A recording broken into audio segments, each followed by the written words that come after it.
How you guys doing? I'll tell a little bit about my background and get going there, but where I came from a little bit, I want to talk a little bit about one of our traditions that we started, if you wouldn't mind. Put your books down on the ground, please, and stand up for a second. When a coach comes in the room on game day, everybody stands up and shuts up. We on the same page? Okay, we're going to start over. If I ask a question, you give me an answer. Are we clear? Yes, sir, is the correct answer. You can find your seat. That was an order a little while ago. Okay? Do me a favor. Has anyone given Coach McKeefery and his staff a round of applause yet? No, that was a question. That wasn't a directive. So this is where we're having a problem communicating to our athletes, correct? Starts with us. Has anyone given them a round of applause yet? Yeah. Give 2 claps.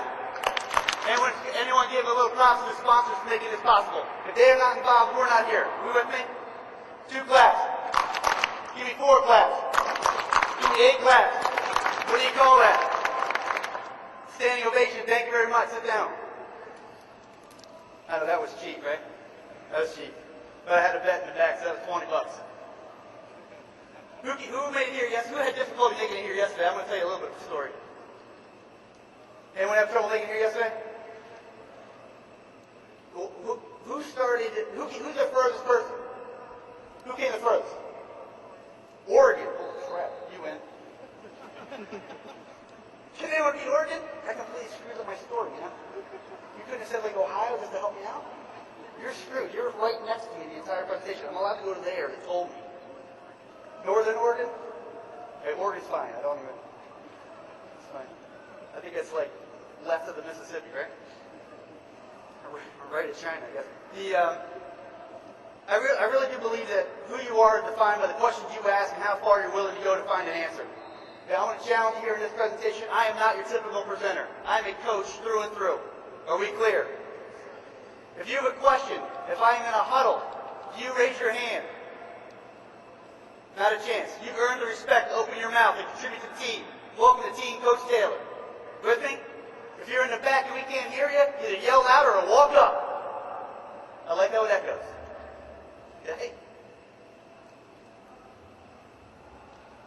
And I go to hit the clicker and we got a problem here.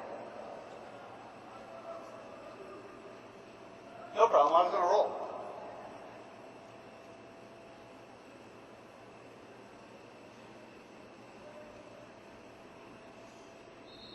All right, we'll tell another story. Coach McKeefery and I go way back. In 1999, we were with the Buccaneers together. We had an opportunity to do some different work with NFL teams. I then went on to Major League Baseball and got in the college sector and did a bunch of things. I think one of the opportunities that this heart rate training concept comes from is this conditioning, making you think a little bit about conditioning, more so than just putting someone on the end line and running them. I think really started by my travels out of the country. How many people have actually been out of Tennessee? Okay. How many people have been out of the country? Okay. Give me some countries. England, Australia, thank you. That was a good lead into. Well done. Give me some other countries. Canada. That's like Oregon, for goodness sakes. Let's be honest. Okay. I really think when we got a chance to get outside of America, because I am an American, and our job is if Coach A here tells me to run a guy a mile, and then Coach B finds out that we're running a mile, how far is he running his athletes? Mile and a half, 2 miles. Who did say 5, 10, more, right? It's never smarter. It's never are we doing it more efficiently. It's never are we giving our kids adequate rest, right? If you walk into your coaches, let's go through the show of hands. How many strength, let's do the clapping things, I like it right now. How many strength coaches do we have? 2 claps. Oh, how many athletic trainers do we have? Okay, I got a lot of athletic trainer jokes, so this sounds like a great crowd to do it in. Sorry, great cook. But your job is now done. Okay? Oh, by the way, I did forget. And when Angie comes around here somewhere, that's Ron's wife. Obviously she's the boss. Right? I mean, we all know that. So we got to give her a little round of applause too, because I did tell her that I was going to sneak that in. And she thinks she's going to do a prank to me. That's not going to happen. Team Coach Taylor. Okay? So you're all with me. Again, going back to this, ask questions as we go through this. I want this to become a conversational type approach. If you're just sitting there staring at your book, do me a favor, leave, send me an email. It's the same thing. I'll just give you information, you can regurgitate it later. And I flew all the way here to figure out a little bit of conversation. Hopefully I can get better by standing up here and sharing something too. That's a little bit about my personality. I'm sure all of us have a little bit of that in us, right? Okay? You got to have that a little bit when you walk in a room. That little bit of moxie, a little bit of confidence. Do me a favor when you go home, and this isn't about heart rate training, but picture you are an energy giver to your athletes or your clients that you work with. If you are an energy taker, you are doing a disservice to the people you work with, the people who are around you, and yourself in this profession, and that's embarrassing. Are we on the same page? I'm sure we can talk about these topics as a whole. Does anyone have anything in their program in addition to these components?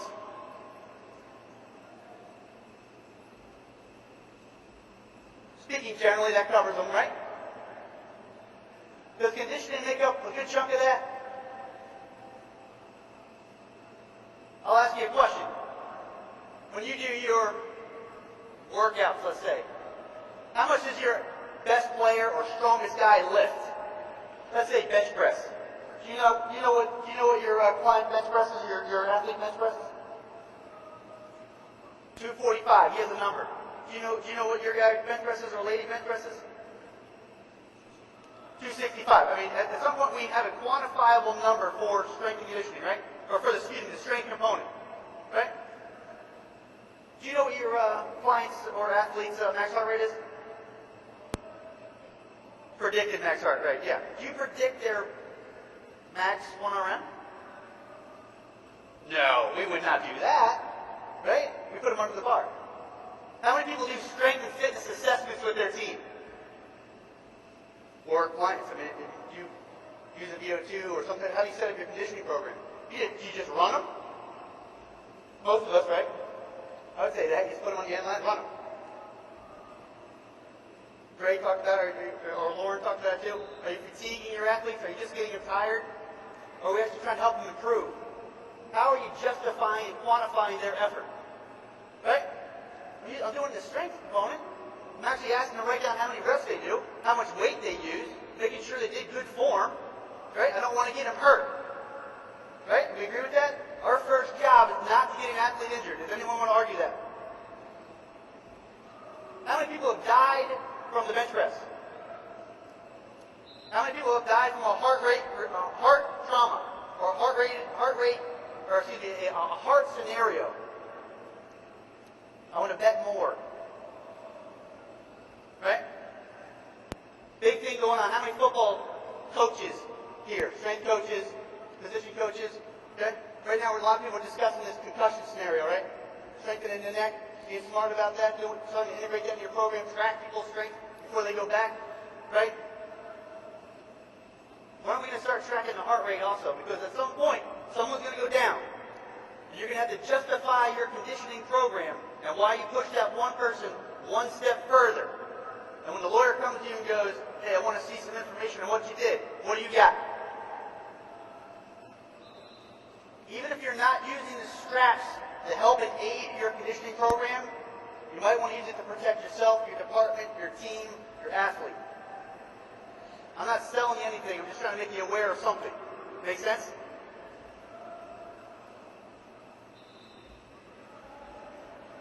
I'm a quote guy. I'm sure how many people here are quote people?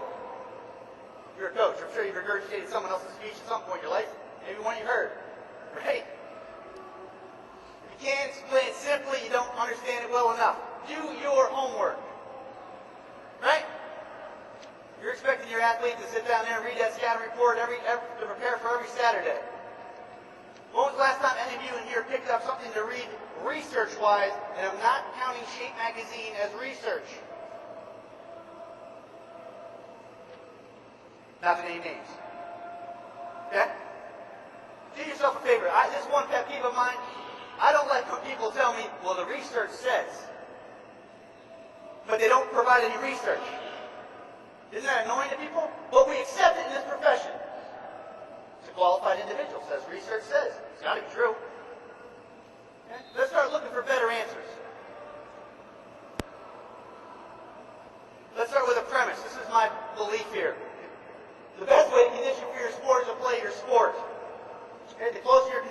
comes, the more carryover can be. We agree with that?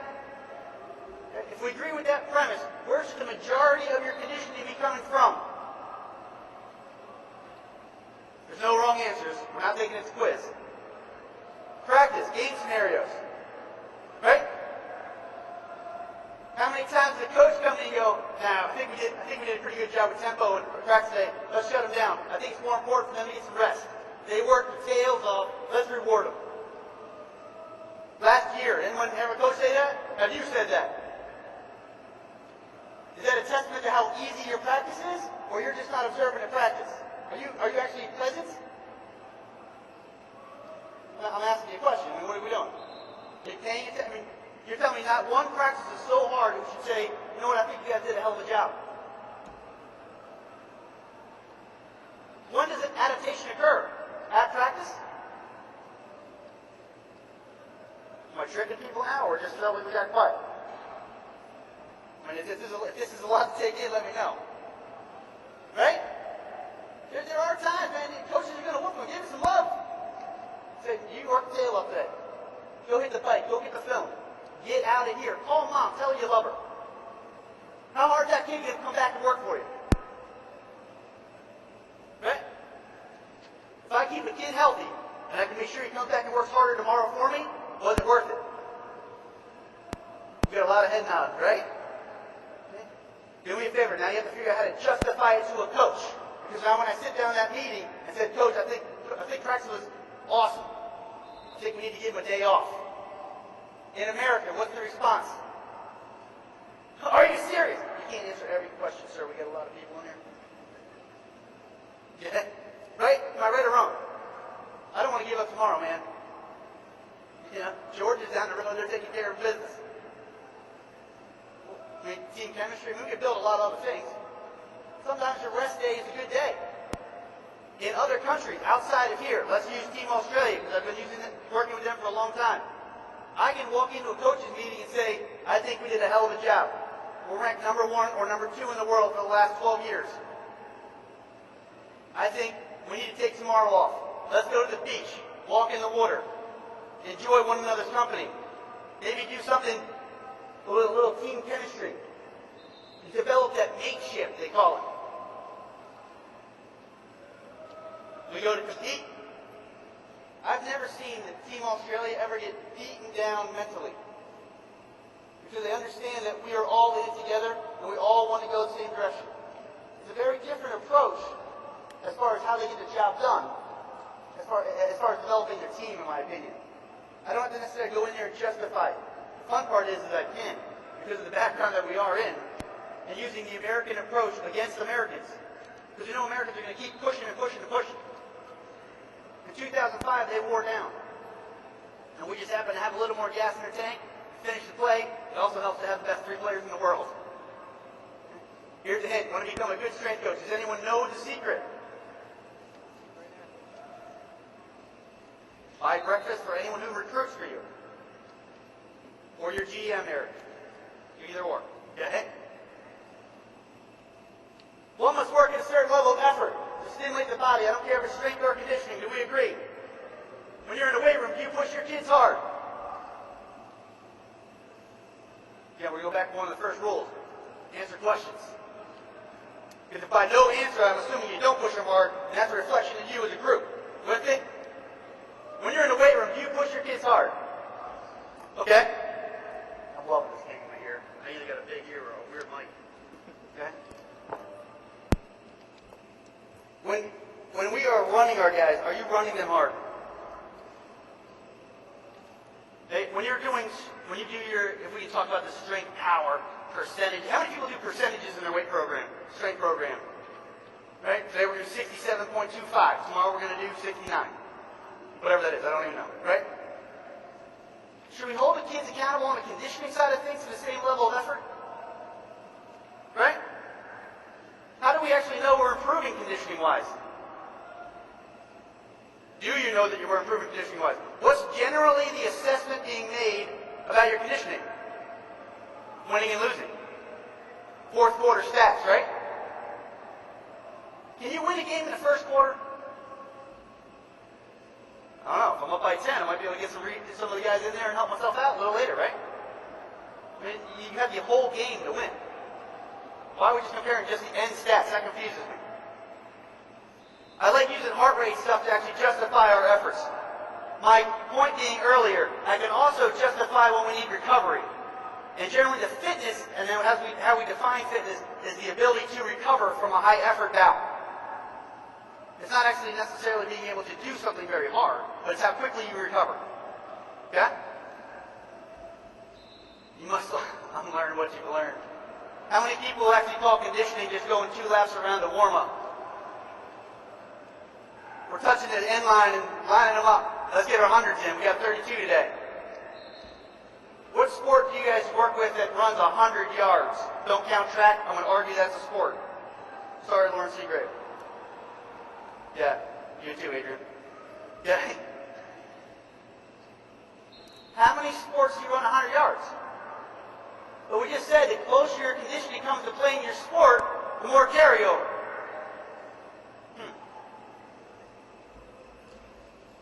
We'll use 4 common approaches, and I have no problem discussing this outside of here and going into a little more depth. How many people actually use heart rate monitoring in their program at all? And I don't care if it's you walking using something when they're on a treadmill. Okay, a couple, handful. Okay?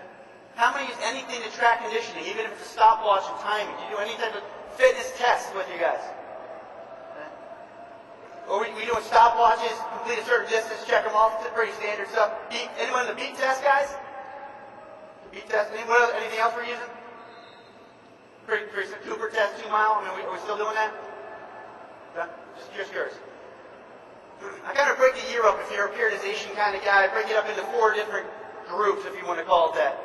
As soon as the season gets over, we're starting to prepare for the next season. Do we agree? If someone comes to me and they are a weight management issue or they are a fitness issue, not necessarily a discipline issue, but someone who needs some type of improvement. It could be an older athlete as well, because I think we need to give them a little bit longer window to adapt as we age. Because I don't want to keep putting that slamming onto their joints. I want to give them an opportunity to grow into that a little bit, if you want to call it. High intensity continuous exercise would be our next step. Okay? That's just a little more intense. Those 2 things have some built-in freedom. I'll explain that in a second. Interval training. Can anyone give me a definition of it?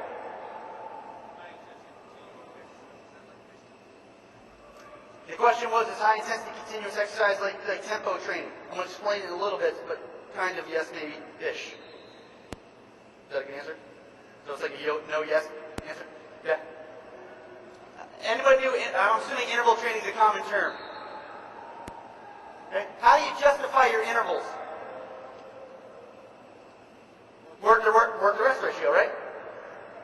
If I could tell you that someone's actually recovering faster in your group, can we shorten up his rest time so we're getting the same amount of work out of the guy? Or have him run a little further maybe? Right? But if you're just looking at a guy running back and forth and I'm faster than him, and I hustle my butt up there and hustle my butt back, am I getting the same amount of conditioning as he is? I'll ask you a question. If we're doing a 2-mile or a 1-mile test, fitness test, for soccer, because obviously it's sport appropriate. You'll catch on to my sarcasm in a little while, hopefully before Monday. The guy in the front is working harder or less hard than the guy in the back. Who do you yell at, the guy in the back or the guy in the front? Big building here. I don't know if anyone works in a football field, but you got to yell. The guy in the back. By the way, I don't have to yell at the mic. That was my bad. The guy in the back, does he want to be there? Have you ever worked with an athlete that says, you know what, on this test, I'm going to finish dead last and love it? I bet you he's working his ass off, right? I bet you he or she is giving as much as she can not to be dead last because he knows he's going to get yelled at. Flip this. The guy in the front, are you yelling at him? Is he working as hard or a little less, maybe, than the person in the back? Who should you be yelling at? Not a trick question. Stick with me. I'll be willing to bet that the heart rate, as far as their effort goes, the guy in the front, or the people in the front, using the term guy as a general term, unisex ladies, Okay? I know someone's going to put up afterwards and say, oh, I talk about guys all the time. We did it with women too. It's fine. Heart is a heart. Okay? But the people in the front generally need to be pushed. If you can beat me by 40 yards, and you have the potential to beat me by 45, why am I stopping you? I should be encouraging you. Agree? I want to see how fast you can go. Let your fast kids run fast. Agree? Let your I almost said fat kids run fast. Even the McKeefery guy kind of laughed it down. You see where we're going with that, though? But if I don't have something on somebody to find out where they're at physically, I don't know who to hold accountable to. Right? I don't even know if that made sense in that sense, but you get the point, right? Special speed endurance. Football guys, put your hand up, please. Do you guys still do wide receiver trees? That simulated the pass route running scenario with your positions? No more? Or are you just going to do it? You just, okay. When I was at Tampa, one day we're sitting in there and we're just trying to figure out some different things about what we do different, and we're looking at these pass trees that the coaches gave us. We said, why don't we start integrating this into almost like plays? And they were doing it a while ago. Michigan was doing it a while. I was just trying to catch up to it. I'm young. Again, joke you'll get on Monday. So I said, hey, what can we do to actually make this bigger and broader for other sports? Is there a way that we can actually look at maybe common patterns? For basketball, does anyone work with basketball? You guys call it court agilities? Okay, basketball court, going through body positions. Does anyone work with soccer? Are there plays in soccer? Formations, common runs, touch and goes. Answer number 56 from the guy in the front. Okay. Lacrosse, anybody play lacrosse or work with lacrosse athletes? And they have to, they're full on go, rest. Right? So we started integrating this, and we call it a simulated game. Special speed endurance, if you want to call it that, if you want to look on page 27 of some manual and find some book that you can read an answer to. But I'm going to call it a simulated game. Okay? Long, slow distance exercise. Do I treat my 18-year-old athlete coming out of high school differently than I treat my 32-year-old 5 or 6 time all-world team athlete? I have to have a plan. Those are 2 different plans, agree? I better find a way to come up with a plan that works with the team, not a team that works with the plan. Because you're going to be looking for a long time, and it's probably going to be for another job. Okay? In this scenario, a little bit like you asked a second ago, the LSD training, if you name it after a drug, kids remember it's very weird. Work with college kids, it's a great way to keep things interactive. It's 70%. Oh, you laugh at that now. That's funny. I see. We're one of those groups. I got you. I got you. You got to think of more drug jokes. Athletic trainers aren't here, so I got to sit those. 70% or above your max heart rate. The funny part, no one's asked me how I hit my max heart rate yet. Anyone interested?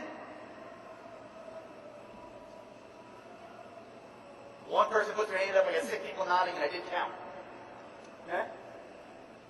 The closer your conditioning comes to the game, the more carryover you'll have. Agree?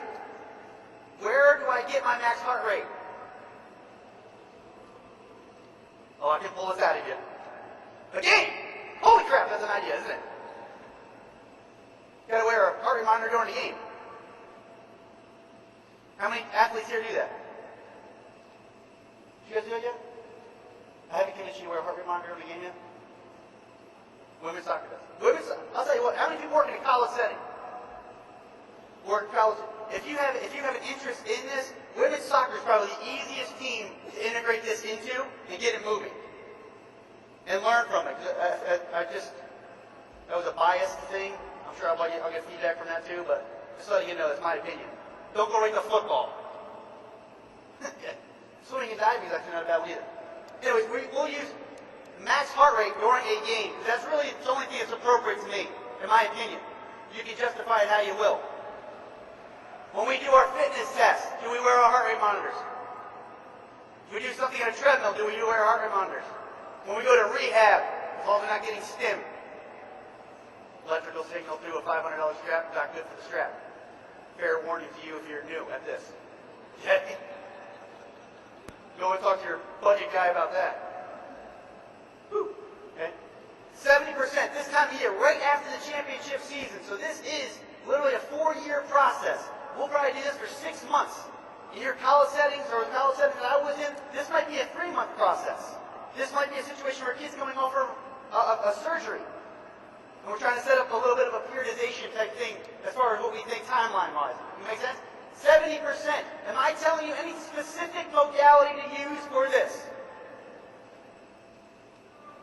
Can we go play racquetball and get above 70%? God forbid we have fun with our kids nowadays. That's incredible. Right? You get a chance to engage the kid, right? You get a chance to have fun. You get a chance to reconnect. You get a chance to find the love in the thing. And we get a chance to justify some fitness. Crazy idea.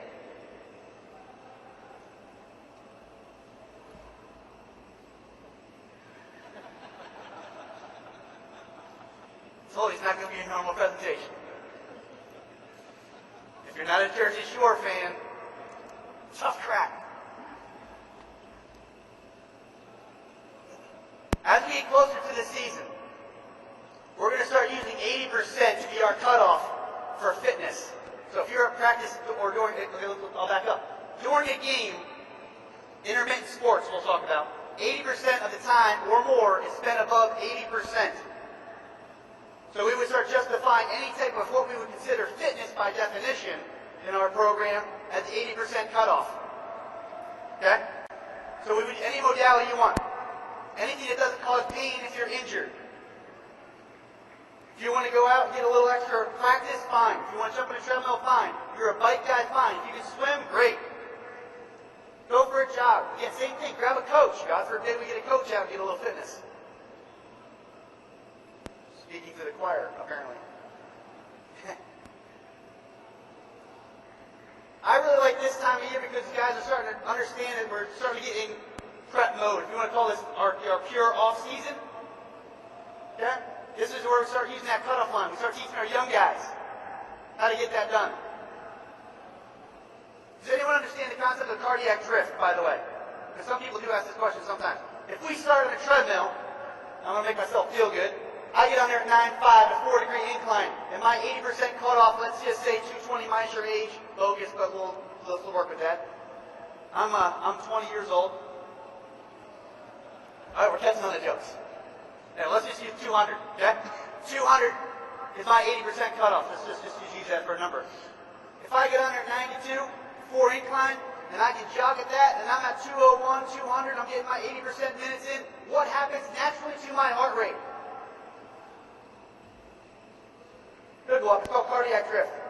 Can I actually bring my speed or incline down then? If your goal is to stay above 80%. That's fine. I have no problem with that. If we have someone get on the treadmill, and then we have a group and someone gets off, or we're doing sprints outside, and they do push-ups, and they keep their heart rate above 80%, is it still fitness? If they get on the leg press, I can't wait to hear this answer because of how many people leg press? Nobody in here. Oh, one. How many people squat? Oh, I love that. Maybe that would be the presentation next year. If we take you to, how many people have seen leg press to failure? Are they breathing hard? Are they sweating? By the way, the people in the front that don't leg press, the people in the back are saying, hell yeah. Okay. Is their heart rate up? Are they getting fitness? We're counting beats. By this definition, sure. We should probably track that a little bit, don't you think? It's still adding to the stress on the athlete.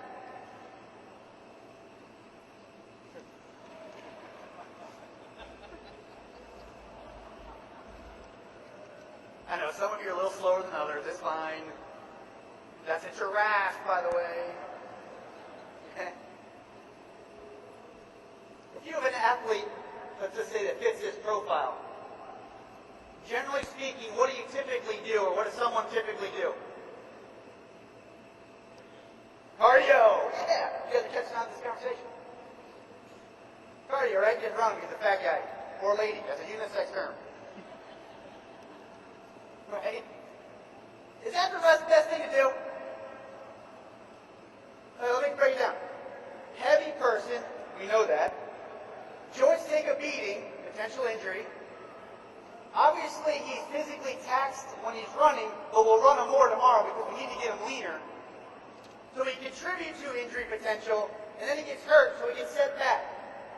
Good plan, bad plan. How many people do you know that do that?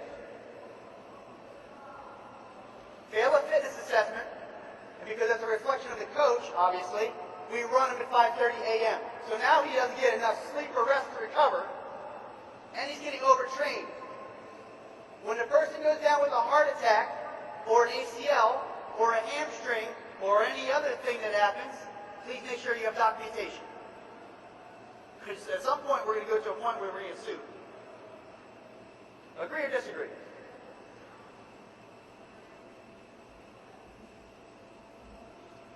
Mind you, I do not get paid by a heart rate company to tell you this. But we got to start figuring out a way. Give me some products that you guys know of off the top of your head. If I say heart rate training, you say Polar. If I say heart rate training, this is weird. I'm not going to do this echo thing. That's weird. Give me another company. Zephyr. Echo, Sunto. Anyone familiar? There's a lot of companies out there. There's more than you actually realize. Okay? Can't hear you. New Balance? Do they have a heart rate program? Oh, cool. Adidas, I think Adidas. We're going to go down to Nike. Not Nike, Adidas, something like that. Nike does too. Okay? Under Armour, the E39 shirts are coming out with the Zephyr technology. You see those? Okay? This is an example of the cardiac drift. Just to give you an example. Athlete comes on. This is an injured athlete. Bike warm-up. We did a little stretch and abs out with the team before practice started because I want to contribute to it. Then we timed her laps around the field because that's what the athletic trainer wanted to see. She maintained consistent laps. She ran for roughly 2.5 miles. We partner stretched her. I can hand it out to the coach and say she did a hell of a job. Coach was not there. He was out recruiting. Does that help the coach see what she did? Right? Makes me look better as a coach. Makes the kid look great because they're working. Makes the athletic trainer give an opportunity to show progression in the program, right?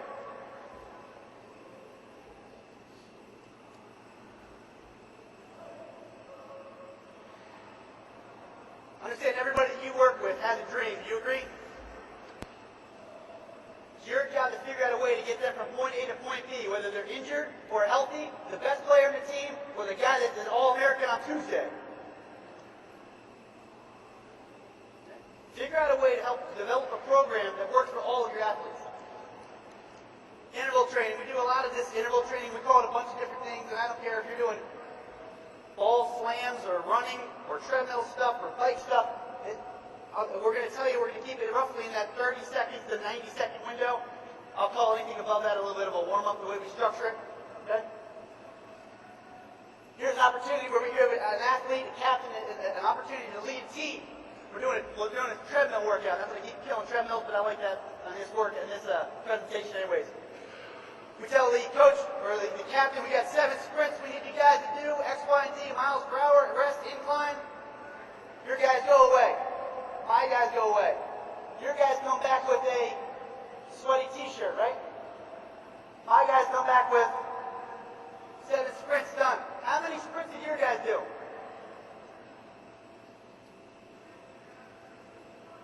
You don't know? Interesting. Simulated game. We're going to duplicate the positions because I really like trying to integrate the position stuff. So I actually sit down with a position coach and go over a plan. That some of their typical plays, or maybe their typical patterns, or what's some of the skills that they're actually going to be required to do during the game. Do you think that's important? It's important with your relationship to your coach. It's important with your relationship to your player. Hopefully it's important with the outcome. Right? Good outcome makes sure you keep your job more than likely. We actually encourage our athletes to run reps at full speed. Somebody asked me earlier today, they asked when we do speed training in our program. If I'm working with a fall sport, that means in the spring, I have all the coaches out at practice. Agree or disagree? If we're doing speed, quote-unquote stuff, and we're asking 3 or 4 or 5 minute recovery between reps, we can argue all that stuff. Is that a good time of year to do speed stuff? Are all those coaches watching? Nah, we're probably going to do a lot of conditioning type stuff. Agility stuff, that interval stuff, the quick 1 1 to 2 type rest ratio type stuff, right? We'll do some speed stuff in the summer. But I really try to encourage them to do a lot of their stuff at full speed over and over and over again. The outcome of the game will be predicated upon the person who can repeat high effort efforts more times. Agree? If I get 85 high effort, productive runs out of my guy, and you get 72, who are you putting your money on?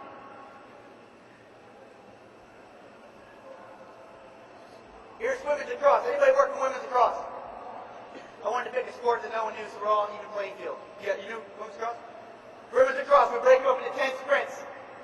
This is called midi, this is called crease, this is called attack, this is called X. I just call them that because those are terms they're very used to. Okay?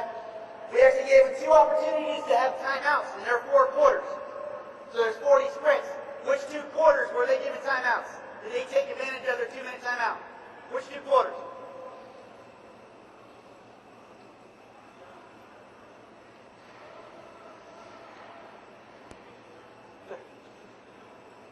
Second? Third? This was them jogging over to get something to drink, and then they came back and got the workout in. So don't be fooled there. Sorry. A little bit of a tricky question, but... Okay? As soon as we stop running, they start to recover, right? As soon as they stop running, they start to recover. As soon as they stop running, they start to recover. How fit are they? Not bad for 40 sprints. How many sprints does a women's lacrosse player run in a game? 120 on average for a midfielder. Are we ready for the game yet? But where we were this time of year in March, not bad, right? Or excuse me, this was in November for women's lacrosse. Yeah?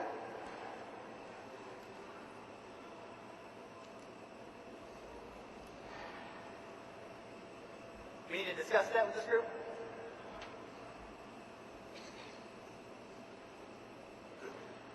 I think Lauren did a great job of speed mechanics. He's a man, we agree? What's the difference between speed mechanics on the left of this slide and what you see on the right? A stick! We're observing. Good. That thing, I've never read a book on speed mechanics with that thing in your hand. Right? Or a football. Okay? Might be a little bit more metabolically costly. The closer the conditioning can come to the game, carry over it better, right? Or close, or similar. How many people here do their conditioning with that apparatus in their athlete's hand? Few, right? Why don't you? Just something to think about. With Team Australia, I was very lucky. We actually had guys or ladies that were very, very gifted. They would not only have a stick, but they would have a ball. Anytime that ball would hit the ground, we'd have some type of repercussion. Football coaches with running backs. How important is not fumbling? You think you can start getting that discipline in their head when we're doing conditioning? When they're tired? It's 105 on the grass down at Georgia Tech. Is it grass still down there or turf? It's still grass? Okay. So that helps with the joke. I want to use this slide because I think we have a lot of rules for our speed stuff. You got to develop rules for your conditioning stuff as well. Lay it out. Don't be scared to put that in writing to coaches and players. 80% rule is what we use. And then we would actually put in our locker we'll call it an informational tab for each athlete so they knew where they were. I think it was good to communicate with your athletes. That's the only reason I put that in there.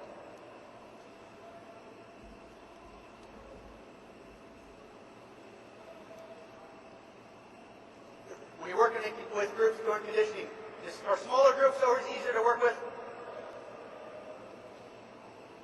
I got someone who's injured. I got someone who has to go to class. I got someone who just a dog died. Sometimes it's not. So we got to be able to implement that in a couple different ways. Feel free to come up. There's a whole bunch of things I can help you out with that as far as when you're working with different people and different groups. Working with teams are generally a little easier because we all have a common goal. If you're a private sector person, maybe we can discuss some other ways to try to help yourself out there and make your program a little bit more efficient or effective. Work the rest ratios. We started doing that off of their heart rate response. And you can actually measure that with some of the software we talked about a little while ago with the programs and actually see how you're developing your rest of the work ratios. You can go off offer those types of time-type things. Be organized and communicate. I think that is huge.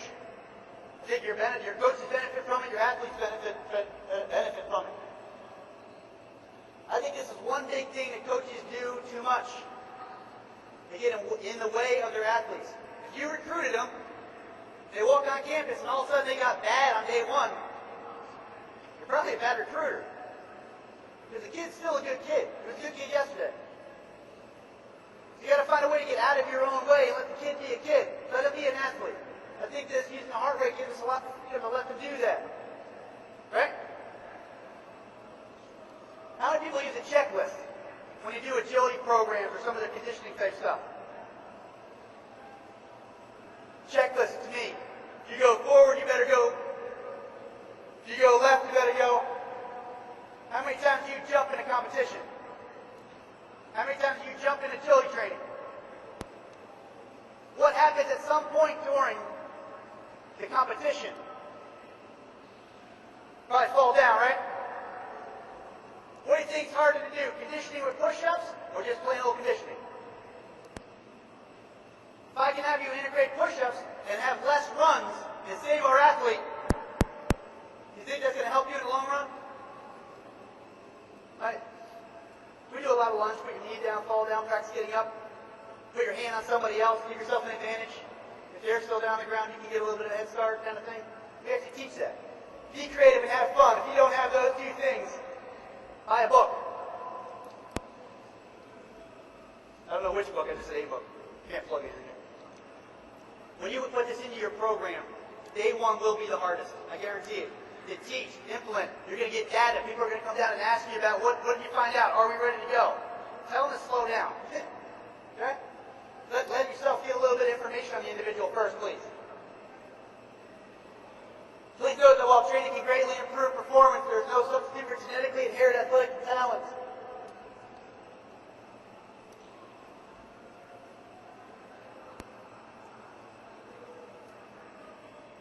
I didn't think I was going to read the whole thing there for you.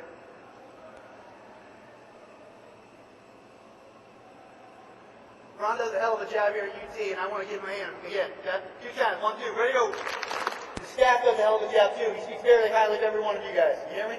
Work your ass off and do a hell of a job this fall. You hear me? 1, 2. Thank you for listening. I'm not quite done, but give yourselves a round of applause because it's a nice day. That was the crappiest applause. I gave yourself applause. Hey, my boss, girlfriend, whatever you want to call it, I don't know where she is, but she has a bunch of DVDs here. If you guys would like them, she's over here, waving. And I spent 18 hours with her in a plane, 18 airports, in a car yesterday to get here in a freaking hailstorm and a tornado. You can go over and say hi to her. I'm sure she would appreciate talking to someone other than me. Ultimately, the athletes will determine their own goals, individually and as a group. Ask your kids how good do they want to be. If you don't know the answer to that question, you can't design the right program. Intensity of effort is the key to proper training. Consistently high level of effort is the reason for strength and conditioning gains. Not magical formulas or magical supplements. If you have any questions about that, email me or see me here. I'd love to have a conversation. Thank you very much for your time. Have a great trip home.